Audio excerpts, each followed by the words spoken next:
Tell me, O Muse, of that high Hellenistic canon whose fates and foibles have inspired everything from high literature I skimmed in college to the 58 YA novels I have on my bookshelf but have not read. Or probably never will. Retellings of all sorts are having a moment, but today we're going to focus on that darling of 8th grade English. It's Greek mythology. Whether you've picked up a Percy Jackson novel, read all the way through James Joyce's Ulysses, or were just one of those really pedantic, nerdy 6th graders who had thoughts on the historical accuracy of Disney's Hercules, the ancient Greek canon has worked its way into modern pop culture so deeply that it would be a Sisyphean task to compile every way it's manifested. So we're not going to do that. But we are going to look at some times that Greek mythology has inspired our favorite books. Some more obvious, some less so.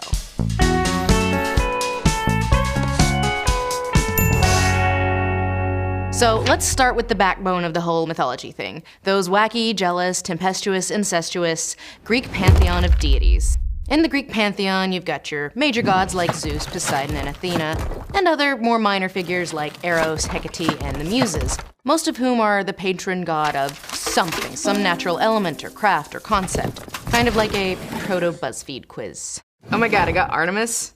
No, I am obviously an Athena, honey. Then there are your heroes with a capital H. Some are purely mortal, some are descended from the gods, and they're basically your superhero archetypes. Your Heracleses, Odysseus's, Jasons, traveling distances far, slaying beasts most foul, and having weaknesses most oddly specific. And if you're a woman in ancient Greece, good luck not getting kidnapped. Many of these characters are household names today, but it was a long road getting them from ancient Greece to Disney. Greek mythology was co-opted by the Romans, who used that pantheon because, as Disney will tell you, you can never own too many popular characters. And then came the Christians during the twilight of the Roman Empire. The Christian influence changed a lot of how some aspects of Greek mythology became contextualized. Take, for instance, the god Hades and the place Hades. Both in their own contexts, scary, but, neutral, not evil. However, owing basically to a 2,000-year-old translation error, the word Hades has in some contexts become synonymous with the Christian concept of hell, and Hades himself with the Christian Satan. And that just ain't right. That's doing Hades dirty. But that is an example of the filter Greek mythology has gone through in, these 2,000 years or so. Then came the medieval period, when Europe went all in on Christianity, and it was kind of frowned upon to even study ancient pagan religions. So nobody cared that much about the Greek deities for 1,000 years or so. But then the Renaissance saw a renewed interest in ancient philosophies, sciences, and arts. And much of our current perspective on Greek mythology can be traced to the Renaissance. We saw another period of renewed interest in late 18th century Germany, when academics began looking at classical mythology not as lowly and paganistic, but as a field of study in and of itself. We kind of take for granted that, of course, European academia would revere the ancients, when in reality we could have very easily forgotten mythology. Again, it's been a few thousand years.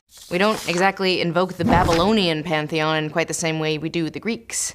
The period of renewed interest in the 18th century led to a rise of new translations, and lo, that brings us to that 8th grade English class and all of those Greek myth YA retelling novels that you get free copies of at BookCon but have not read. There is the wildly popular Percy Jackson and the Olympians series by Rick Riordan, which concerns itself with the titular Percy and his adventures with the members of the Pantheon in a modern-day setting. It's basically Harry Potter.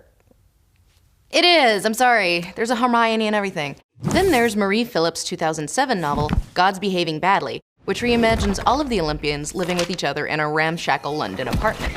And of course, there are also your more high-minded literary works inspired by the classics. In James Joyce's stream of consciousness Ulysses, its hero, Leopold Bloom, spends a day wondering about turn-of-the-century Dublin that eerily mirrors the trials of Odysseus. No one has ever finished reading this novel, and they are lying to you if they say that they have. Margaret Atwood's The Penelope ad is a retelling of the Odyssey from the point of view of Odysseus' long-suffering wife, Penelope, and her maids, who are unfairly hanged in the original story. Atwood used this point of view to discuss the sexist double standards, both of ancient Greek society and of today, along with how our understanding of justice has, for better or worse, changed a little. But there's more to the influence of mythology than direct reiterations. I can only read so many YA retellings of Greek myths, fam. Modern literature has taken much broader inspirations and less obvious examples as well. Prometheus, the titan who steals fire from the Olympians to gift it to the mortals, and is horrifically punished by being chained to a rock for all eternity while a bird pecks out his liver. has become a popular symbol for those who suffer to obtain forbidden knowledge and or tamper in the god's domain.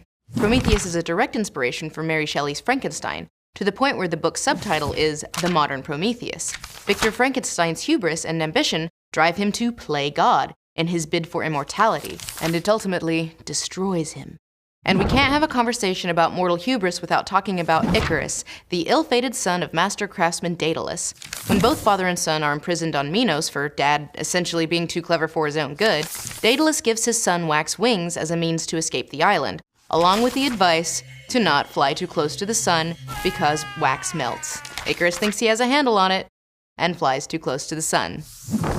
As you do. Both Walter Tevis's original novel and the 1976 film adaptation of The Man Who Fell to Earth, a story about an alien who comes to our planet in hopes of saving his dying race but gradually succumbs to Earth's vices, references the Icarus myth. The opening section of the novel itself is called Icarus Descending. And then, of course, there was Narcissus, the hottie with a body who could not look away from his own reflection. Narcissus, after coming across his mirror image in a pool of water, falls so deeply in love with his own hotness that his vanity consumes him until he melts away and all that's left is a flower. A nymph named Echo, cursed to only be able to speak by repeating other people, falls in love with him but ends up also wasting away because he's just too into himself. Compare this to Oscar Wilde's The Picture of Dorian Gray, in which the titular character's own beauty and need to preserve it drive him to a destructive and violent end. He even has an Echo analog in the actress character, Sybil Vane. The ancient Greek canon still influences a lot of our romantic stories. Pyramus and Thisbe were just two crazy Babylonian kids just trying to defy their family's ancient rivalry and make their shadowy star-crossed love work, only for it to end in their tragic deaths. And hey, wow, it's literally the plot of Shakespeare's Romeo and Juliet. Beautiful Psyche marrying the unknown and potentially monstrous Eros in exchange for being pardoned some slight to the gods, has been retold time and time again in the Beauty and the Beast fairy tale and its countless knockoffs, complete with the fact that Eros is also loaded and, lo and behold, Psyche eventually comes to love him for who he is and not his appearance. And then, of course, there is Hades, Lord of the Dead, and his bride Persephone. According to some later Roman versions of the myth, Hades gets shot in the heart by Eros, god of love, and he just can't help but kidnap Demeter's daughter, Persephone, and take her into the underworld to be his forever bride. Demeter, who happens to be goddess of the harvest, takes issue with this and kills all of the crops until Zeus tells Hades to please do him a solid and undo this kidnapping.